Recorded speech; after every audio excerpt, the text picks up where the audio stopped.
Anomalies. Anomalies.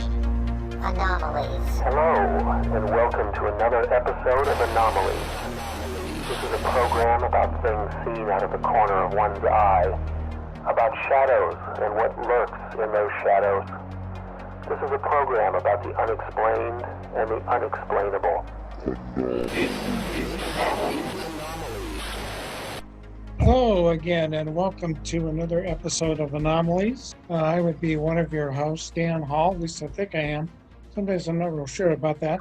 And Dave Jinks. Dave, you're along for the ride today as well. Yeah. So that's good. Well, we have a really interesting, all of our guests are interesting, but one of the things that makes this guest pretty interesting is she just wrote a book about one of our other guests that was a favorite of mine. And I think you remember the interview we did with Calvin Parker. And Irena Scott has written a book that kind of fills in the blanks a little bit after Calvin's abduction. So we're very happy to have her on today to talk about her book. So Irena, are you ready for a conversation?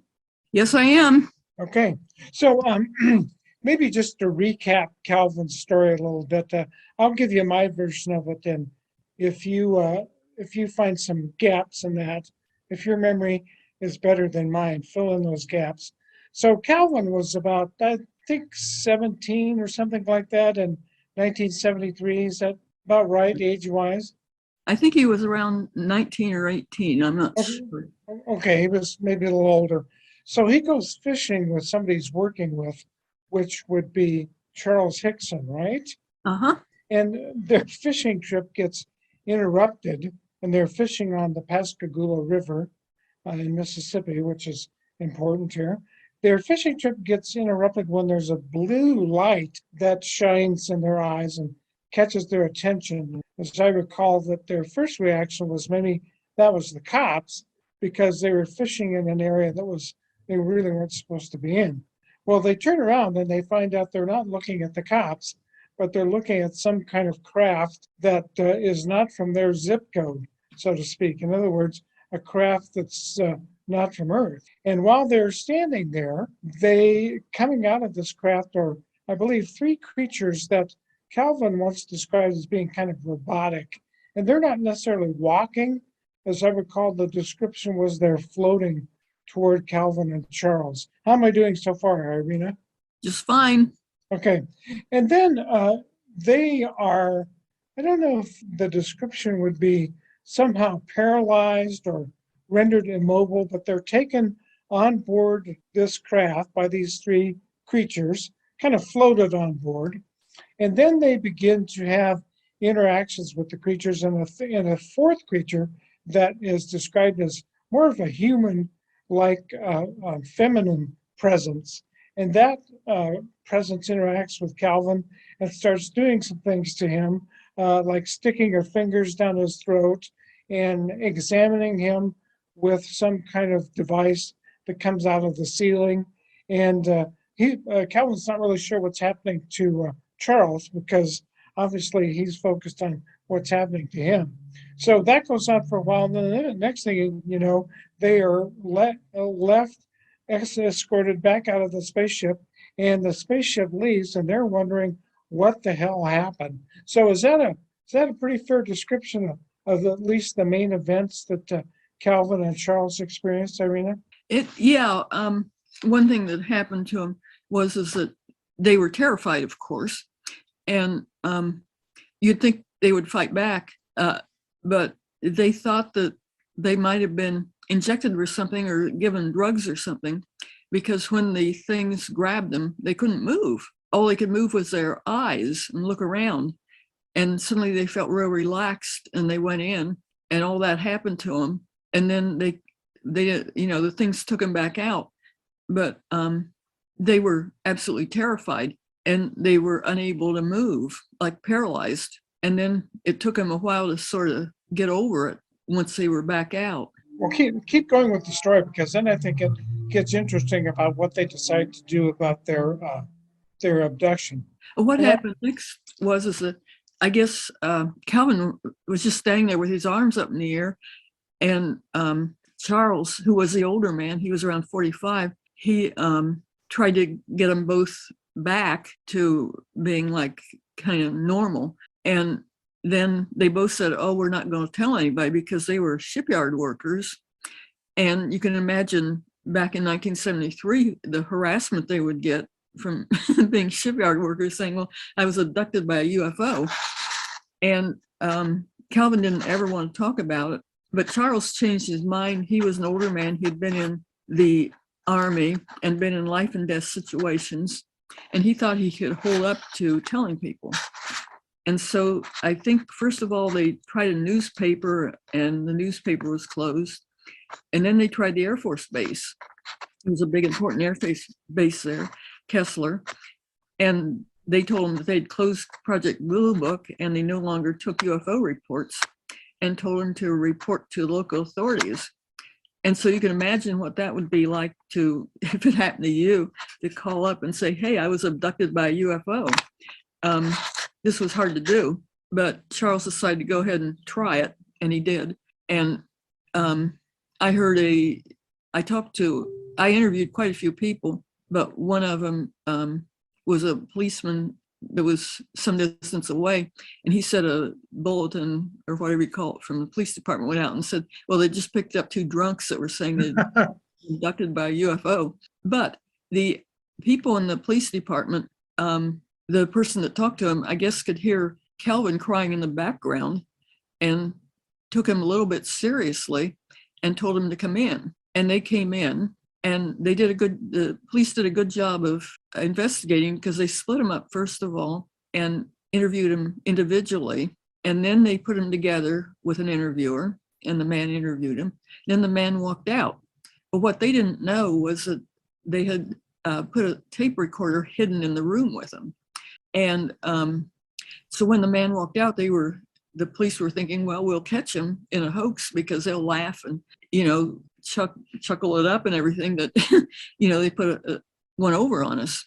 But when they retrieved the tape recorder, well, they had the tape recording the people of Charles and Calvin, when they didn't know they were being recorded. And they were just absolutely terrified and beside themselves and just going out of their minds, because they were so shaken up. And Calvin said he felt like he died, and I think he was praying and stuff. And it wasn't something you could rehearse. It was just something, that they were just wiped out. And so the police department believed him. Yeah, I think you said that if a person was predisposed to do this, you could actually go online and find that recording from the police department, that the law enforcement people in Pascagoula made the hidden recording. Yeah, it's in our books. And I think you just look on your mystery tape, UFO Calvin Parker or something. I'm not sure. I don't have the URL, but I think you should be able to find it on the internet someplace. Yeah, that would be interesting to hear. I didn't look it up again. I don't remember exactly, but it seemed to be kind of easy to find. But you can tell that they're under stress. So were they given any toxicology tests or anything like that? Do you know? I mean, once they were being taken seriously, I don't know if that was protocol back then. The suspicion they were on some sort of, drug or, under the influence. Maybe I thought maybe there might be record of that, but I hadn't heard that. Is that? This was back in 1973, and they didn't have DNA or any of that kind of stuff.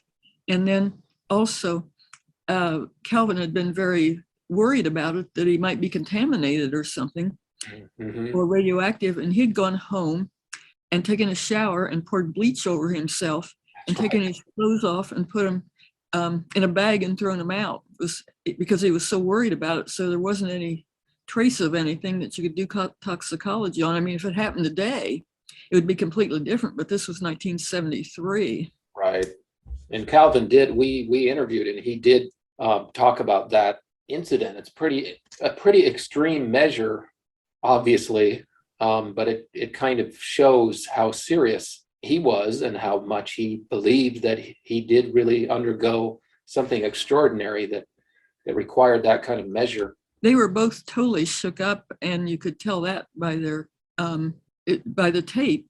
But also, I talked to a doctor that examined them right after it happened, And the doctor said, that he's a professional, and he said, he knew they were just beside themselves, that they were just totally wiped out. And that, you couldn't act like that, as a doctor, he was experienced and could tell. Yeah. So that, Go ahead. One Go ahead, more Dave. point, that kind of moves the discussion into a different realm, when it becomes clear to any reasonable person that something really did happen to cause mental and physiological stress. I mean, there's no question about that based on the evidence that we have. So it pushes us into the next level of questions, of course. What happened? Was it a physical object? Was it a joint hallucination? It gets into a little bit more exotic possibilities. So go ahead, Dan. You're probably heading in that direction anyway, right? No, I was going to go in a different direction. So let's go in your direction. I'm interested as to what Irena says about your question. Well, okay. I also want to get Irena to elaborate just a little bit on her background too. We have, of course, that will be in the accompanying information on YouTube and elsewhere, but I want everyone to know that her background is very serious and scientific, and she's not in this realm, on a whim. It's a very serious pursuit for her, and that's why she's on our show also. So I'd like Irena, to have you go into that also, but if you would address my point too, it'd be nice before we get into other stuff. Which point was I? Yeah. We've moved into a different realm once we accept that Calvin did experience something. Okay. Is that enough to convince you that this is a case well worth examining from every angle? Just the reaction of the witnesses and the report of the doctor and so on. That's really the question for you. Okay. I don't understand abductions. And so what my input was, part of my input was that Calvin Parker's publisher, Flying Disc Press, and Philip Mantle had also previously published books by me. And he is in England and has an English accent, and the people in Pascagoula are down south and have a southern accent. And he kind of wanted somebody in the United States to interview some of the other witnesses. And so I was doing that. Mm-hmm. And that's one reason I was in with it. Another reason was that something happened to me at that same time. And it was kind of what led me into UFOs, but it was something different, but it might have had something to do with that. But that's why I was that's two reasons why I was in it. And should I talk about the other witnesses or what? Sure, go anywhere you want to go. Yeah, well, okay. I meant also, I'd like to know more elaboration on your education, your background, and your just the angle that you approach all of this from is very scientific from what I've what I've read. So if you have something you can just throw in there before we get into some of the more more of the details, at least on the case. I had tried to, when I was a kid, I wanted to be an astronomer, and I tried to get into astronomy and majored in it in college, but I couldn't because they didn't hire females. And I tried, and I became a physical scientist at the Aerospace Center in St. Louis. It wasn't an astronomy position, it was a cartography mapping position. And I was trying to get a position mapping other planets.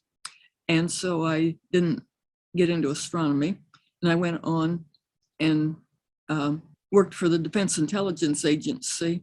And one job I had was Air Order of Battle, where we identified airplanes from satellite photography, the spy in the sky type thing. And so I had experience in that. And I was still trying to get into astronomy, but I couldn't. But after that, I got a degree from a veterinary school and went into physiology and toxicology and that sort of thing. Became a professor and then did a lot of research at different places, including Battelle Memorial Institute, which did a study on UFOs. And I'd also been in Wright-Patterson Air Force Base, which also was related to UFOs. I also worked as a volunteer astronomer. And so I had a scientific background, but I was interested in UFOs because my sister and I had sightings starting when we were kids, but it wasn't something I ever talked about or when I was working or said anything about. But the one thing that related to this was when I was working for my PhD, I was in Missouri and my mother was in Ohio. And one night my mother called me and said, "Did you hear that noise?" And I started teasing her and everything, telling her she was crazy and that we were 600 miles apart and I couldn't possibly hear a noise. And then she called me a few days later and said they were having a huge UFO flap. And she was a skeptic, so this was very strange from her. And she said everybody was seeing UFOs. People were staying in at night. They were keeping their kids in. They were a UFO chased one of her friends in a car and things like that. Well, I just joked with her and everything. But years later, I was working at Ohio State University and they had a newspaper room. And I decided to go in and just on a whim and see if I could find out a date for when that happened. And there were zillions of newspapers and I thought, I will never do this. And I just guessed that it was the middle of October 1973. And so there were lots of papers for that date around that date. But I pulled out just a couple of papers and I found it. And it was October the 11th, 1973, when this happened in the evening between 8 and 9. And I wasn't in UFOs at all then. I was in scientific work, but I got interested in that because it was very strange. There was this huge noise heard across the country, half the country, and nobody could explain it. And so I started doing research and I submitted it to a peer-reviewed scientific journal, and the state of Ohio seismologist contacted me and he was interested. And so I published in a journal, and then some UFO people contacted me to give a talk, and I gave a talk called The Big Bang, and that's how I got into ufology. But that sound was heard the same time as a Pascagoula abduction, and that's a second reason why I was in it, because something happened to me at the same time, although I wasn't too interested in the abduction until these last few years, where I started interviewing people from the abduction. And I hadn't even read much about it before then, but it happened about the same time as the abduction. There was this big sound heard over a wide area in the country. It was never explained. Well, that's why I didn't want to gloss over any of your background, because the last couple minutes you mentioned a half a dozen institutions that are suspected or known to be deeply involved in some of this stuff. Certainly well entrenched in the military-industrial complex, but you also mentioned Ohio State University, of course, Wright-Patterson. I mean, these are. It's just a litany of UFO-related buzzwords, and you were right in the middle of all of it. So I wanted to make sure that our audience understands where you're coming from. This isn't just a passing interest or something. You have been in the belly of the beast, so to speak, and the fact that you have had your own experiences also, in my opinion, makes you the quintessential witness / researcher in this arena, because you've had personal experience as well as the scientific experience, and somehow you've managed to navigate your way through it. And so you're, again, in my opinion, someone who really needs to be listened to, because you've seen it from many different angles. You can't easily be pigeonholed in, as an enthusiast or a UFO, enthusiast, someone who's just interested in it because it sounds cool. You're interested in it because it's a scientific pursuit as well as a personal, very deeply personal subject for you. So again, kudos to Dan for finding you and convincing you to come on the show. But I'm really interested in. I didn't know about this Big Bang. What year was it published? Was it published shortly after the event, or was it later? Well, at the time, I just joked with my mother and didn't pay attention to it. But as I said, years later, I found out the date, and it was the same time as the Pascagoula abduction, and that's what actually pulled me into UFOs. I mean, I had UFO experiences, but I was in science, so it wasn't something I went around talking about. But your paper though, when did you publish this paper? The event was 73, but you published this. I published it in 87. Oh, 87, okay. And I wasn't in UFOs at all then. It was just from a scientific point of view, because the sound was very interesting. It was heard all the way from Iowa to the Atlantic coast. And from the middle of New York down into the Cumberland Valley of Tennessee, it was huge. It might have been the second largest in extent sound ever recorded in human history. And it made newspaper headlines all across the country. I mean, in segments. I mean, it was heard first in Iowa and then in Illinois and then on across to Washington, D.C. It covered a huge area of the country. And it was not explained. Nobody saw an airplane. There wasn't a evidence of an airplane. And there wasn't a radar evidence of an airplane. And so this seemed to happen the same time as the Pascagoula abduction. And I went to a lot of trouble with the sound because usually with UFOs, like with an abduction, as you said, you can't prove it. People say they're abducted, but you can't see anything or prove anything. Well, with this sound, you could. And it was unexplained too. And it happened just when this huge flap was going on. And in my book, I said, this is a UFO. It didn't record on radar, and they didn't even have stealth back in 1973 that I know of. But at the time, in 1987, when I was doing the research, the scientists I worked with seemed quite interested in it. And, you know, scientists are supposed to be debunkers, but the ones I worked with were interested. And then several years later, I published it in the MUFON Journal, which is a UFO book magazine. And there I got debunked, but, and I very weakly debunked my debunker. And so, who had the honors there of debunking you? Was it somebody on MUFON, or was it a resident skeptic who, like Phil Klass, or somebody who sits around and waits for things and then invents, you know, unlikely scenarios to, quote, explain stuff? Was it MUFON who tried to debunk? No, it was an individual, and he had heard the sound, but he explained it as this particular airplane, an SR-71, which flew over, and he said this was the cause of it. Well, I weakly debunked him back and said the sound wasn't where the airplane was, but I didn't have a lot of information then. And since then, since I got into interviewing all these witnesses and everything else, I went back to that sound. And since then, NASA has published a lot of information on sonic booms from such airplanes as the SR-71.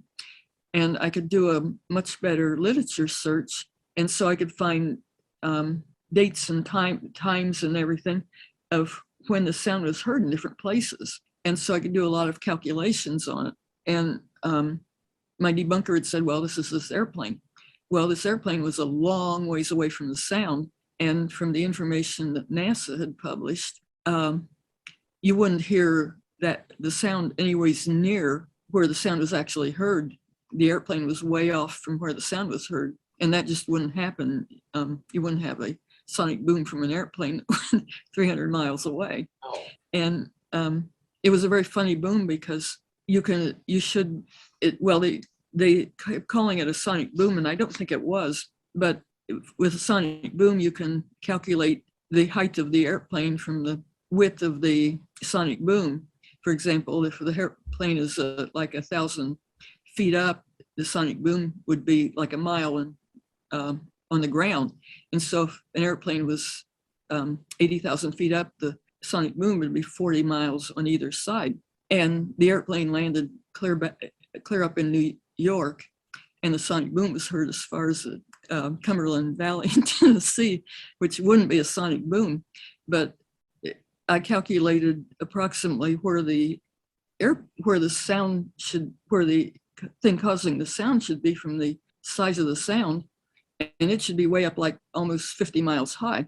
But 50 miles high, there isn't much air up there, and you don't get much overpressure or anything else. But this boom was so bad that it was smashing windows across a 3-state area, and people all over running out of their houses, and they called fire departments and everything else. And fire departments made actual runs, and nobody had any idea what caused the boom. So it was a very mysterious thing that happened at the same time as the abduction. Huge anomaly. No wonder you were interested in pursuing that.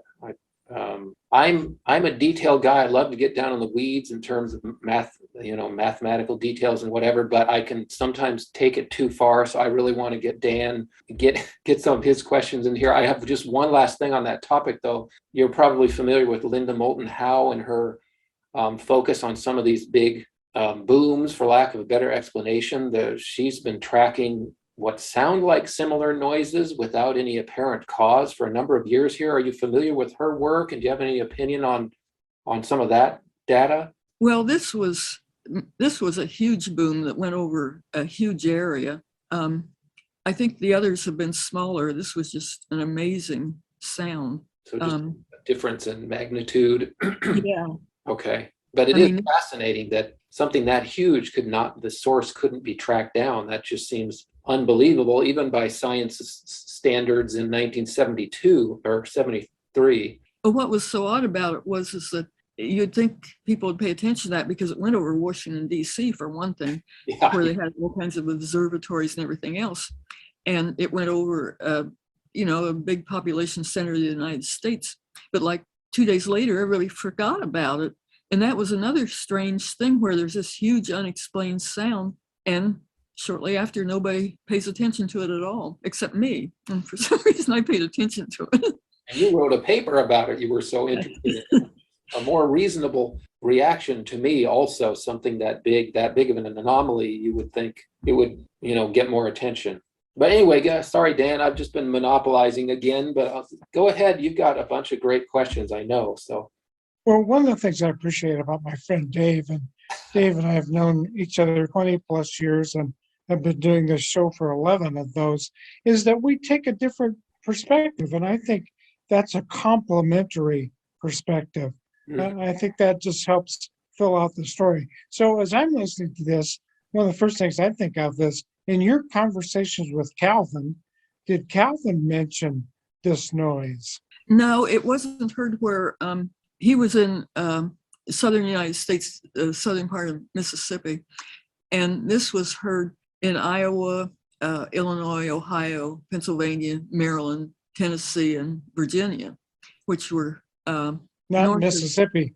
But there was a huge flap going on in those states at the same time as the flap was going on in the southern United States too. And so it might have been all over, and maybe people just didn't report as much in the middle. But and do you know what was there a common type of craft, a sighting? I know in the mid to late 80s, there seemed to be a flap of black triangles. I mean, so at this time period, was there a certain craft that was being seen? Not exactly. People seem to see different things, but they seem to see a lot of UFOs that they couldn't explain. I don't think there was there were some quite a bit similar to what they saw, but there were other ones that weren't.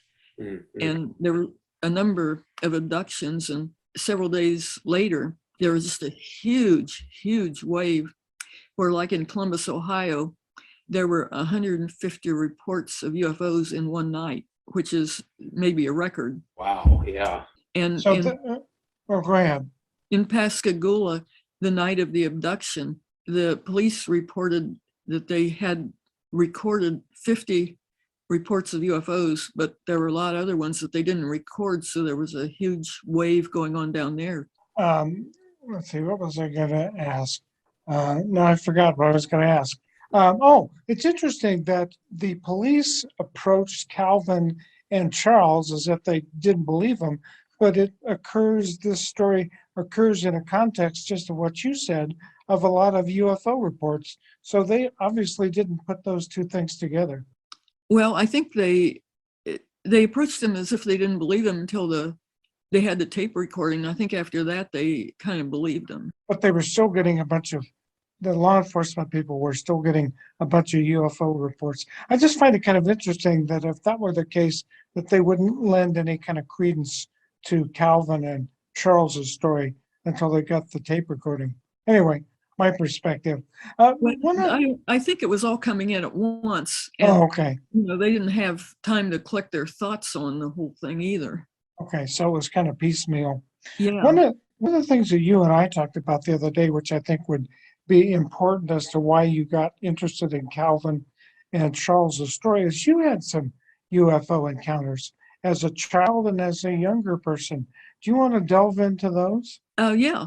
I was very open-minded on UFOs, even though I was in science and I couldn't talk about it because I'd had some experiences myself. And one of them was when my sister and I were real young kids. Our family is real poor. We lived in an old farmhouse, and my father had been farming with a team of horses, and we had outside plumbing and all that. And we had a radio, and that was about all our media, and just listen. My parents just listened to particular things like the stock market reports at 12 o'clock where they talked about real stuff like animals and things. And so we never heard of UFOs or spacemen or anything else like that, even resembling it. And one night, my sister and I were sleeping in beds on the opposite side of an attic room. She was about 4 and I was about 6. And it was night, and it was a clear night. And there's reasons why I know that. We both remember it. And so does our family.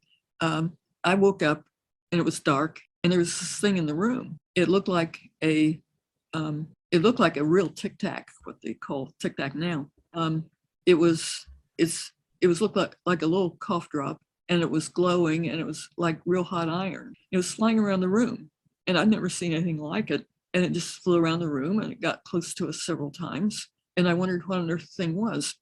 And after a while, I noticed that the room was dark, but it seemed to know where things were. And I mean, it never bumped into anything. It would come to a wall, and it would turn before it got a wall. It got close to us. It didn't touch us. It would go around furniture and stuff because, it was dark, but I knew where the things were in the room. And then after it flew around a while, it flew up toward the ceiling, but it turned and then hit in the ceiling. And there was a chandelier in the middle of the room.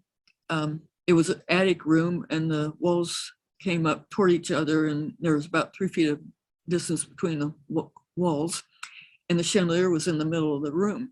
Well, the thing flew to the chandelier. It seemed to know where the chandelier was, and it began to circle the chandelier. It didn't, feel its way around or hit the chandelier or the wall or anything. It just circled the chandelier in between the chandelier and the wall, and circled and circled and circled. It seemed to me like it went faster, but I'm not sure. And then it came down under the chandelier in a spiral. Well, suddenly my sister and I didn't even know she was awake. She apparently knew I was awake, but just suddenly we became absolutely terrified and ran out of the room and collided on the stair steps and fell down the stairs. We were so terrified we couldn't get the door open for a while, and ran out screaming to our parents, and they didn't believe us. But it was pretty weird because the room was closed. Both doors were closed and the window was screened, and we have no idea how the thing got in the room, or why we both woke up at the same time, or why we both became terrified at the same time. And so that was our first experience. Odd. Well, obviously, I guess that's an understatement by me, but do you have a feeling of what it was? Or did it seem to have some intention or intelligence? Well, I didn't understand it for many, many, many years.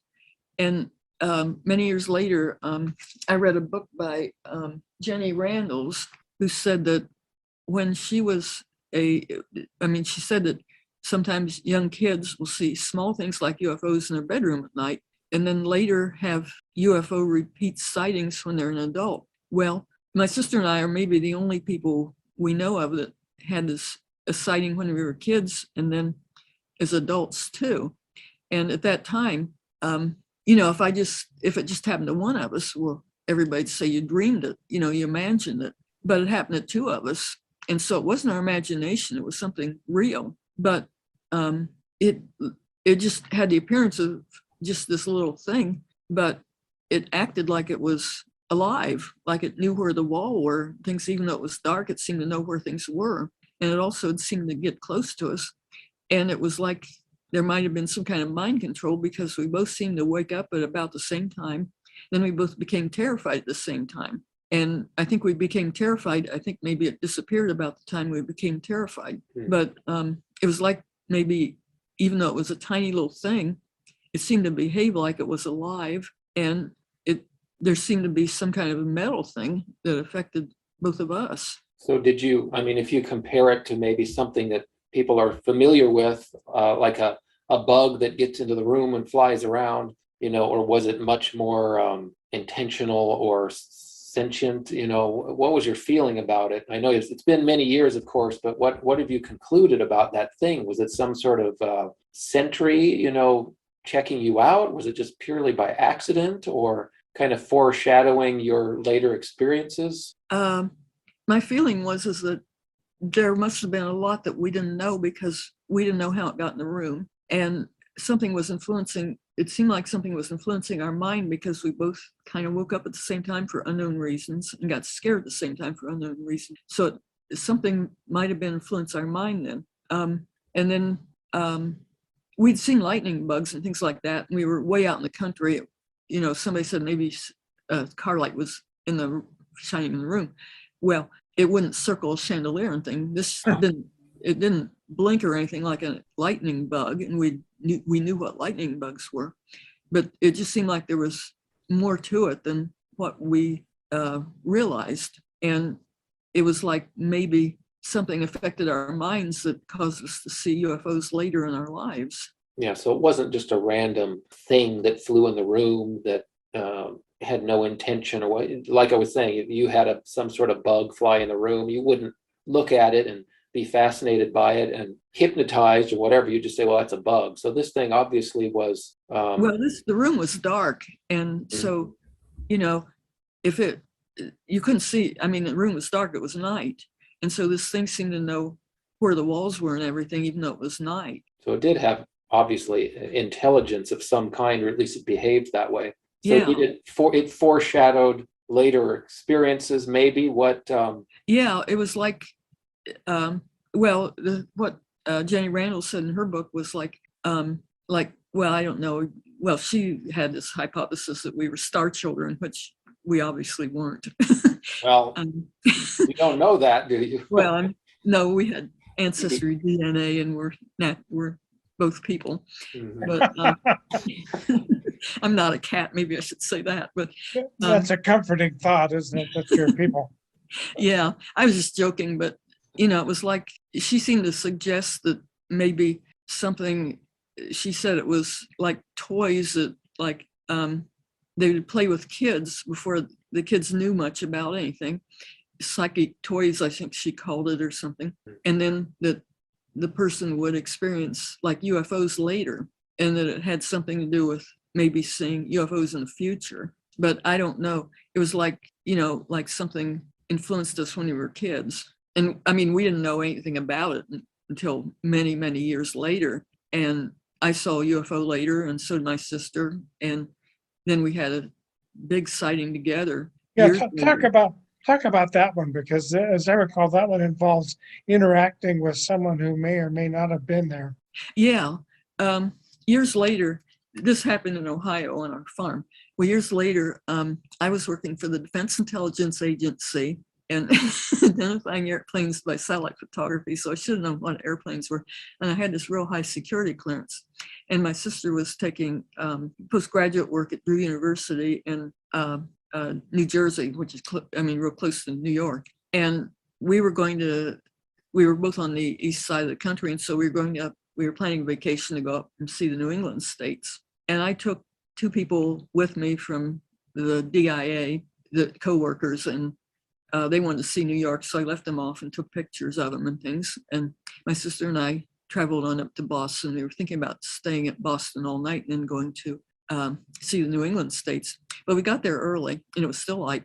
And so we drove on up into New Hampshire, and it was interesting because we might have gone through the same area where some of the Betty and Barney Hill thing took place. But we came back to Boston, and it was dark, and I started looking for a motel room, and everything was crowded. And so I had to leave Boston, and I was going to look around the outer belt. So I was leaving Boston, I think it was on Route 9, and there was an airport south of us it was a Norwood Memorial Airport, and it was a small airport. We could see airplanes coming and going and things, and we could see the airplanes with their red and green wing lights and strobe lights, and some of them would land and they'd turn on landing lights and we could see them, but below the airplanes, there was this white thing flying around, and it blinked, but it was just one light, and it was lower than the airplanes,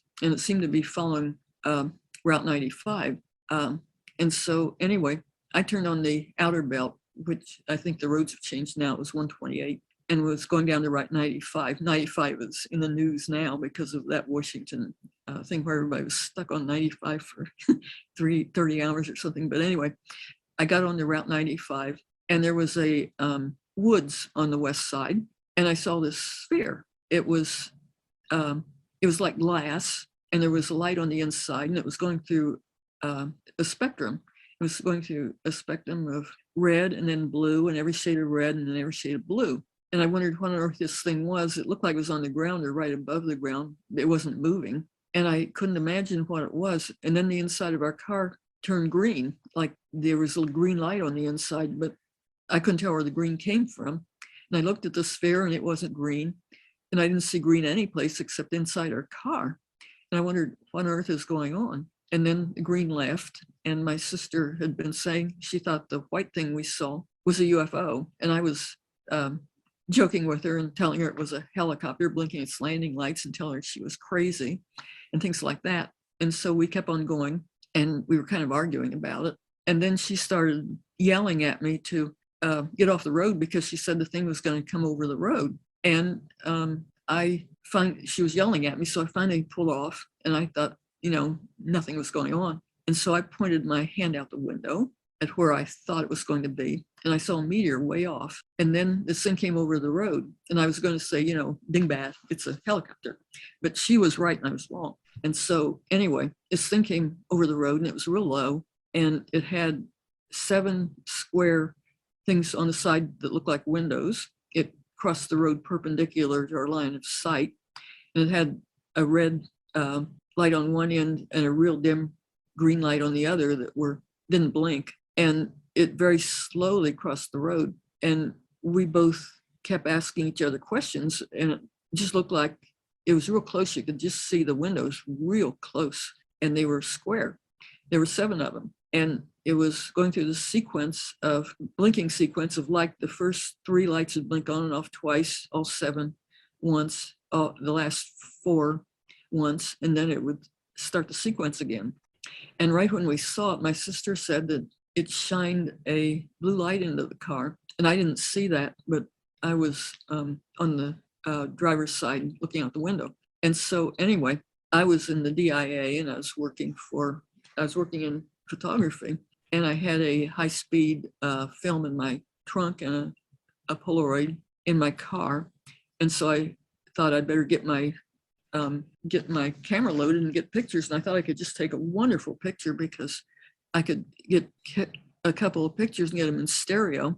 And maybe I could prove that UFOs exist, because we weren't expecting UFOs or anything else. It was the last thing on our mind up until then. And so I got my camera loaded, and it took a while. And then my sister said that I took a real long time getting that camera loaded. Well, a truck driver pulled over and parked in front of us and came back, and he asked, "What are you looking at, or what are you doing?" And I pointed at him, and I didn't say UFO or anything. I said, "What is it?" Like it was an airplane, because I didn't want to look weird. And he turned around in exactly the opposite direction and just rotated around, looked in exactly the opposite direction where the thing was, and said, "I don't see anything." Then he turned back to me and asked the same question, and I was getting the creeps by then. But I pointed again and said, "What is that thing?" or something. He turned around again and looked just in exactly the opposite direction and said, "I don't see anything." Then he turned back, and he sort of gave me the crazy sign, what I interpreted as crazy sign. I think he pointed to his head or something, and he went back to his car. And by that time, my sister and I didn't see each other for about 5 years after this happened. But in her write-up many years later, she said that it took me a long time to get the camera ready. And then she said that the object seemed to get in a different place. And I didn't know that until years later when I read that. But I didn't notice for some reason, but the object was way far away after I talked to the man, and it was just one blinking light like we'd seen before, because it was so far away, all the windows were merged. And we discussed whether these things were panels or windows, and we'd seen blimps with, lighted sides and things, and we knew what blimps were. This wasn't anything like a blimp because it was soundless and you could hear other sounds and things like that. And so then I had the camera and I just missed this wonderful, wonderful picture to that man. And I was afraid, I had the high-speed film and I was afraid I'd get lens flares in my photography if I took it on the road and there was a hill. And so I was going to run up the hill, and my sister tried to stop me. And I kept telling her that she had to guard the car from the man, and she didn't seem to know what I was talking about. And anyway, I went up the hill, and it was bald on the top, and I got a picture, which I didn't understand for a long time, but I published that in a scientific journal too. But then I came down, and the thing went over to the airport, and it began circling, and it would make a circle from south to north, half a circle, and blink twice, and then it'd make a circle north to south, and so fast you couldn't see it. So it wasn't anything like an airplane or anything.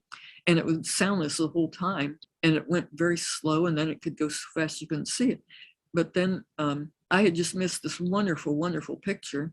And my sister was trying to figure out what was inside, because you couldn't see a thing inside. It was just this real bright light inside. And so we had followed it south, but we both thought it was going to go north. And so I drove on the freeway because I was going to go down to the next intersection, turn around, come north in case that's the way it went. And so I got on the freeway, and this truck driver got right behind me on my bumper, just like inches behind me, showing these bright lights into my mirror, and I couldn't see, and I couldn't get rid of him. I would switch lanes or slow down or speed up, and he just stayed right on my bumper. And so we passed several intersections, and finally I thought he was going to kill us. I thought that was the end for both of us. And I decided to go by an interchange and just at the very last minute swerve off from the left-hand side of the road.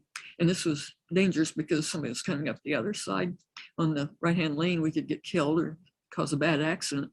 But anyway, I did it, and we got rid of the truck driver.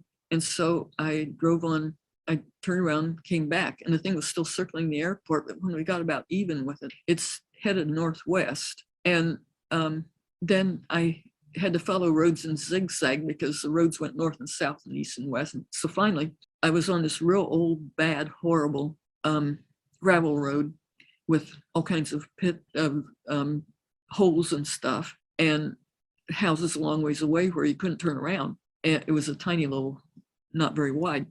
And I kept following it, but it was just going a little bit faster and my car could drive. And I thought I'd tear up the car and I'd never find it. So finally I turned around and went back, and we went back to Drew, and I slept there for a while, and then went back to Washington, DC that night. And that night I had a poltergeist experience, which I didn't even know what poltergeists were then. And then everything went back to normal, and I went to work the next day, and then I took real good notes on the whole thing.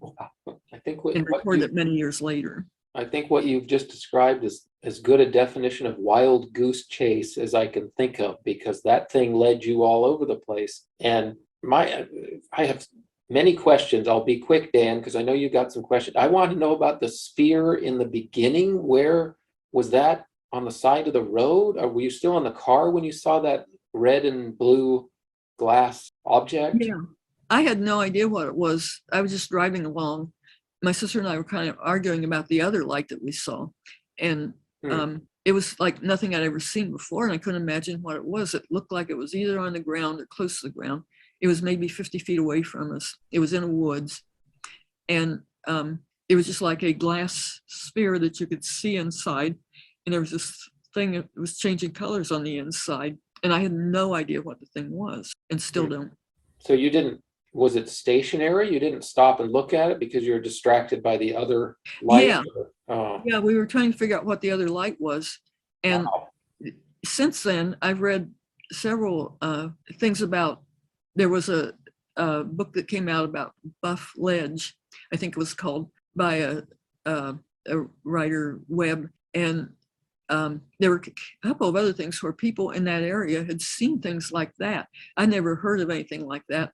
But after that, I many years later, I read these books and people described something like just exactly what we saw, but nobody knew what they were, and I didn't know what they were, what the thing was. Well, that is odd. My other question is, do you have an opinion or a conclusion on why these UFOs appear to have, I think you described lights on left and right side. I don't know if this thing had wings or whatever, but they have lights, they have windows, and it really seems to me that they have no function at all. I mean, they're not something to help with the aerodynamic nature of the craft. They're not something to, signal an airport tower.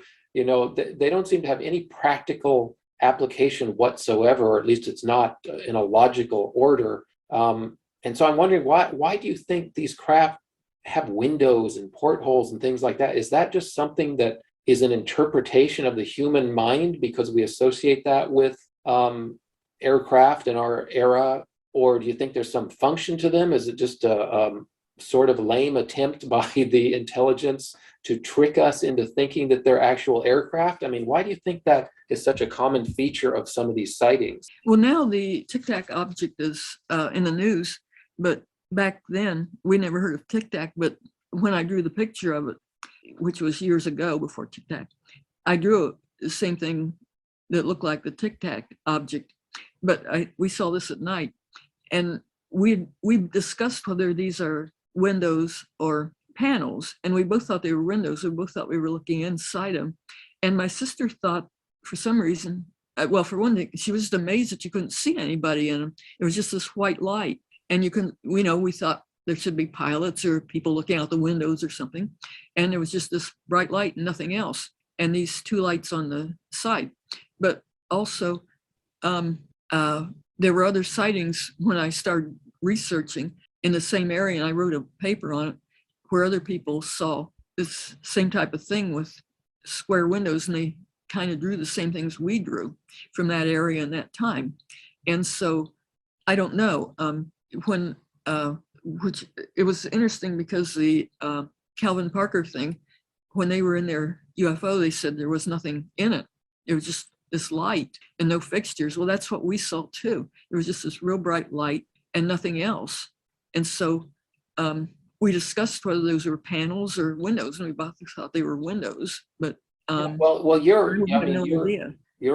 didn't have wings or anything like that. It wasn't, it didn't have wings. It wasn't like a blimp. It didn't make any sound, and we could hear airplanes up above it. So it wasn't anything like a blimp. And your background is unique in that it's you literally identified aircraft for an elite intelligence agency, and so doesn't it strike you as bizarre that these things would be designed this way, whether it's a physical design or whether it's just a human interpretation of what this object is? Isn't that just to me, it just seems really bizarre that there would be these oddly placed, features of a weird shaped craft and the lights. And what's the point of the lights, on a UFO? If the UFO wants to stay stealth, you don't put a green and a red light on it, right? But at the same time, what's the point of having a light in terms of navigation or whatever? It's always struck me as really bizarre. So I'm wondering, with your background, how do you make sense of those features, or is it just nonsensical? Well, I'm pretty sure it didn't have wings or anything. It wasn't anything like an airplane. It wasn't aerodynamic. It wasn't like a rocket. Yeah. There was no propulsion or anything. It was just this thing. So it had lights, though, I think you said. Yeah. Which was unlike the sound that I was talking about earlier, which nobody saw and seemed to have stealth characteristics that you couldn't get on radar. Well, this thing, it didn't have any aerodynamic things that would make it fly. I mean, with an airplane, you have, the wings that, the lift and everything. Well, this didn't have anything. And my sister kept saying she thought that the flashing lights were some kind of a signal. And she was trying to figure it out, but I didn't think of a signal or anything. I just didn't think about it. My main thought was to get pictures. So that's what I tried to do. Now, one thing that came out of the conversation that you and I had the other day was when this guy pulls his truck in front of you and then later he's following you on the road. Did I hear you say that your sister never saw this guy? This is something this is something I just found out recently. Okay. After that was the last time my sister and I saw each other for about 5 years. She went to Brazil and became a missionary, and I got married and went to Nevada. And it was many years later before we even saw each other. And we didn't discuss UFOs at the time.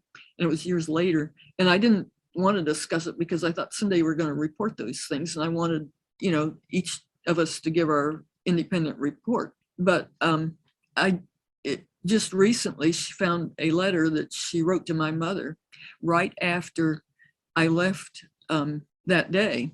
And I had never asked her this, but I finally asked her, did you see that man that I described, that acted weird? And she said, no, she didn't see him. And I didn't realize that when I wrote it up in my book and everything. I thought she knew he was there, but she didn't. And she saw him chase us in the truck, but she didn't know he was there, which is really, really creepy. I mean, I know this is years later, but back then when I tried to run toward the thing and take the picture up the hill, she tried to stop me. And I kept trying to explain to her that there was this man there in the truck and she had to guard the car. And she didn't seem to know what I was talking about. And so I always kind of wondered about that. And I finally asked her just a couple of months ago, and she said she didn't know the man was there. So when I talked to him and he was pointing to his head like I was crazy, well, she apparently didn't know he was there, which was really, really creepy. I mean, maybe she just forgot after all those years, but she didn't seem to know it back then, and I didn't realize it. So It's strange, but I guess all this stuff falls into that category. Dave, do you have any other thing? I know we've had Irena now for about hour and 15 minutes. She'll feel like she's been abducted here pretty soon if we keep going with this. So what else? I am fascinated by some of her background, because she should know what's normal and what's not, right? Just by virtue of having been working as a scientist, and yet the things she's describing are just very abnormal and hard to believe. Of course, I mean, although I believe what she's saying, and that's another thing that's hard to reconcile, because you're a very convincing and very detail-oriented person, obviously. So I'm always thrown off by these. How much of this was an intentional deception on the part of whatever intelligence is behind this? The flying tic tac in your room was obviously trying to send some sort of message, or was hypnotizing you, planting, post-hypnotic suggestions, whatever the case. And then this weird man in the truck. I mean, as soon as you started describing him, I got chills too, because it is creepy. Where did this guy come from? What business was it of his to be involved? And what were his motives, And so of course, you can't help but suspect maybe this guy was part of the whole phenomenon. And if that's the case, that means that these beings, this intelligence, can really mess with the human mind. So even though it's hard to kind of remove yourself from the situations that you've lived, Dr. Scott, you're a doctor, right? A PhD. Uh-huh. Yes, so I can call you Dr. Scott. Having lived through these things, I know it might be hard to kind of step outside and take an overview, but if anyone can do it, I'm sure you can. So I want to know, my final question is, what is your opinion on what part of this is purely messing with human consciousness, and what part of it is a physical reality, or can we even tell the difference? Well, my sister and I couldn't believe it either. And we kept asking questions to each other. I mean, like, how many windows do you count? And we count the same number of windows. And you hear a sound, and we didn't hear a sound, and that sort of thing. But with the man, all this time, and even when I wrote my book about it, I thought my sister saw the man when I was talking to him. And I just now found out she didn't, which all this time I was wondering, is this a real man? And I thought he probably was, but he didn't act like a normal man, because if you point at something, somebody looks in the direction you point. Even if it's a dog or something, you point and it looks. Well, this thing turned around, looked in the opposite direction. He did it twice. And so I was wondering about that. And then now that my sister said, yeah, she didn't see him, now I think, there was something going on there, that he probably wasn't real or something like that. Although he was the truck definitely chased us, because we both saw that. So I don't know. The whole thing just makes no sense to me. And my thought is that the government, I mean, when I worked in the DIA, I thought at that time the government was hiding things, and that was way back. But I think that's not a good thing to do, because there's something probably here that's influencing people that might have killed us. I mean, for example, so that makes me very earnest, but that it ought to be studied. And the government's losing all kinds of data information by telling people nothing happened, and so that people don't talk about it. I mean, I realize there's some hoaxes or things, but like Calvin Parker, he obviously saw something, but he kept quiet about it for about 50 years, and just in the last few years he's talked about it. And there's millions of people like that. And your reports, as odd as they are not at all unusual when you really get into the literature that's available, because there have been a number of very credible researchers doing study on UFO phenomena, the abduction, alien phenomena. And it's not at all unusual to read these stories where things are just weird. They don't make sense. There are beings that don't act human. They have the wrong actions for the situation. It's just not at all uncommon, the scenario that you've described. And so when you get a real collection of similar type stories, you really have to think about, there's a phenomenon behind this, and there's a reason for this kind of bizarreness and this nonsensical situations that people find themselves in. Unfortunately, you found yourself in a few of the weird ones too. And I think that's a place I agree. We have to study it. We have to, take it head on and look at it. But there's a lot of debunking going on. There's a lot of covering up and loss of data and so on. And it's really kind of a shame, I think. But, I think the government, go ahead, Irena. Oh, I'm sorry. I think the government very well could study it. I mean, these things seem to float around. They seem to levitate. They don't make sense. They disappear and go through walls and things. But you can, even if you don't understand it, and you can't do experiments, although in quantum physics you probably can, you can still take the observations and statistically study them and get information statistically. And so, I mean, there's ways to study things, even if you can't, put it in a cage and, examine it. So you can still study observations. And so I think, maybe they are secretly, but I think they ought to open it up and let people know what data they have. Calvin, as I think maybe Dave knows, has had some health problems lately, and we hope that he is okay and continues to be okay. I guess the only other thing I would say maybe about this case is that, and you and I discussed this in our previous conversation, Calvin was probably abducted more than once. And I don't know if he's still experiencing these kind of things. Is that your feeling, that maybe he has been abducted multiple times and he's only really focused on this one event that happened with Charles Hickson? Well, he kept quiet about it for about 50 years and didn't say anything. When they hypnotized him, he said that I think he had been abducted once when he was a kid, and once later after the 1973 one. I think it was 1993 or 4, something like that. But this was under hypnosis. Mm-hmm. Mm-hmm. Well, is there anything else you want to visit with Irena about, Dave, or should we let her get back to enjoying life in Ohio?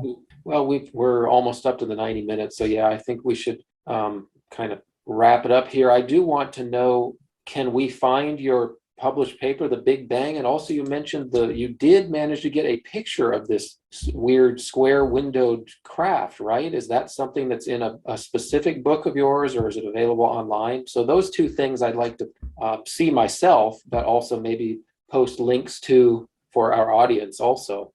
It's in the book I wrote. My book is called Inside the Lightning Ball. And I show my DIA credentials. And I also went into detail on that picture I took. I didn't understand it for a long time, but when I saw it, it was so far away, the object, that I could just get one light. And I got 2 blinks, but my picture showed 2 lights. It took me a long time to figure this out. And the 2 lights one of them turned off at a different time than the first one and turned on a different time and increased in intensity or something. And so anyway, what I found out was I only saw one light when I took the picture. And I couldn't figure out, I mean, eventually it took me a long time to figure out the picture because it was complicated. But I called the Polaroid company and asked what their film takes. And the human eye can see like to about the shortest wavelength is like about 400 nanometers. But the Polaroid might take a picture down to like 200 nanometers. And so I could take a picture of something I couldn't see. And so I thought that the second light I saw was light that wasn't in the human visible range. And airplanes apparently aren't supposed to have any lights that aren't in the visible range. And I also speculated in my book that maybe this was a laser, and there weren't any lasers on airplanes back in 1973. And my sister had also seen something, blue light in the car, which I also speculated might have been a laser.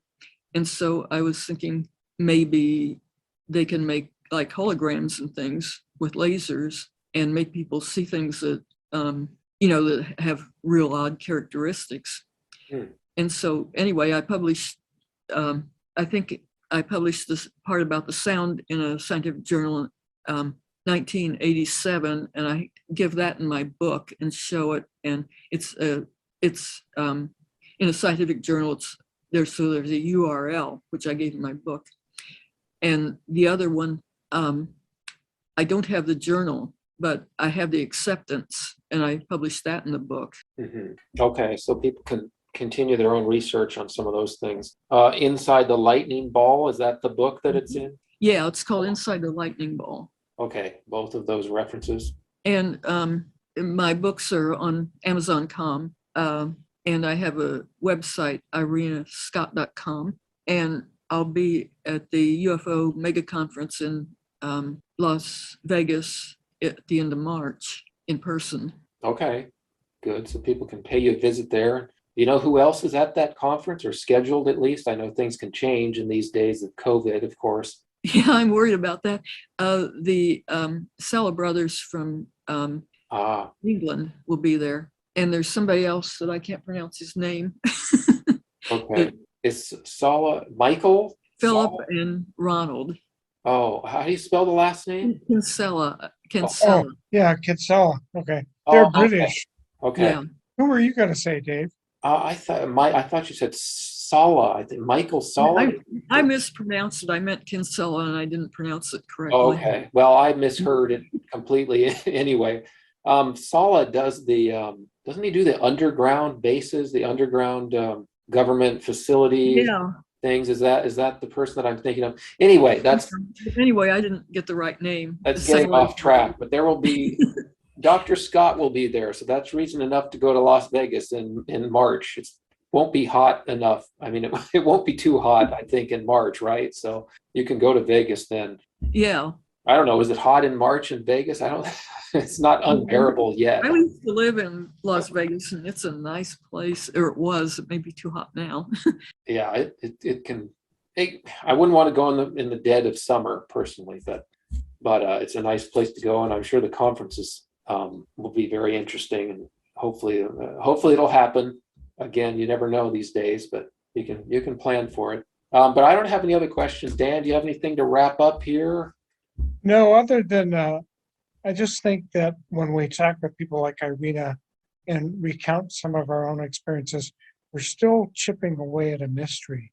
And we may be closer, we may not be closer, but this might be one of the greatest human mysteries that we as a species have confronted. Anyway, I want to thank Irena for especially doing a do-over here, coming back a second time. And if you ever perchance find yourself in Seattle or in Olympia, I'm not sure why you'd come to Olympia, but please look us up. We'll take you to dinner, and there will be no abduction experiences as far as that's concerned. Well, good. If I'm up there, I'll certainly do that. Yeah. All right. Take care, Irena. Thanks for being on the show. Thank you very much. Okay, thanks. Good night. All right. Good night.